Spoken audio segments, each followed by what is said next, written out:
কথায় আছে, অন্যায় যে করে আর অন্যায় যে সয়ে যায় দুজনই সমান অপরাধী। তেমনি সন্তান অপরাধ করলে তাকে না শুধরে সয়ে গেলে কিংবা নিজেরাও তাতে জড়িয়ে পড়লে তার পরিণাম হয় ভয়াবহ। নিজের অপরাধে বাবা মার হয়রানি হবে এমনটা বোধ হয় কোনো সন্তানই মেনে নিতে চাইবেন না।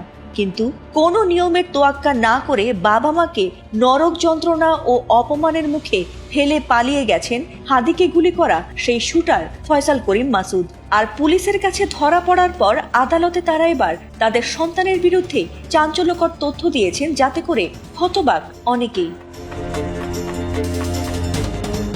মঙ্গলবার ভোরের আলো ফুটতে না ফুটতেই কেরানীগঞ্জের হাসনাবাদ হাউজিং এলাকা থেকে র্যাবের বিশেষ অভিযানে গ্রেফতার করা হয়েছে অভিযুক্ত ফয়সালের বাবা মোহাম্মদ হুমায়ুন কবির ও মা মোসাম্মদ হাসি বেগমকে।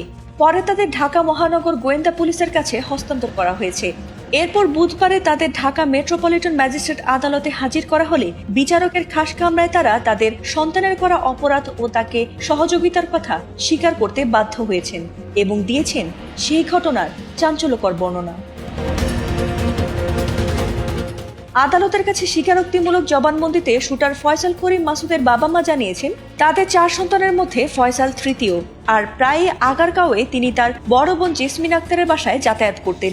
ঘটনার দিন রাতে কৌশলে বোনের বাসা থেকে ভাগ্নে জামিলকে দিয়ে অস্ত্র ভর্তি ব্যাগ তিনি নিয়ে আসেন।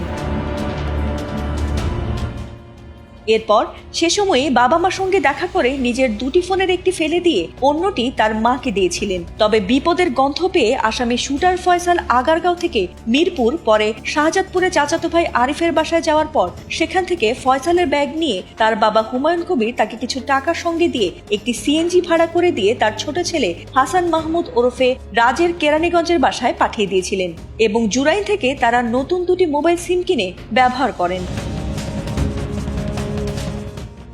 অর্থাৎ তাদের পালাতে এবং প্রাথমিকভাবে অস্ত্র লুকাতে শুরু থেকেই সাহায্য করে এসেছিলেন তার বাবা মা। তবে তাদের সব সাহায্যই যেন এখন রীতিমতো পণ্ডশ্রম। ইতোমধ্যেই ফয়সালের বোন জেসমিনের বাসার নিচ থেকে ব্যবহৃত আগ্নেয়াস্ত্রের 2টি ম্যাগাজিন ও 11 রাউন্ড গুলি উদ্ধার করেছে র্যাব। এছাড়াও বাকি অস্ত্রগুলো নরসিংদী থেকে উদ্ধার করা হয়েছে। এরপর এ ঘটনার জবানবন্দি শেষে ফয়সালের বাবা মাকে কারাগারে পাঠানোর নির্দেশ দিয়েছেন আদালত। ফাতিমা সুলতানা, এটিএন বাংলা।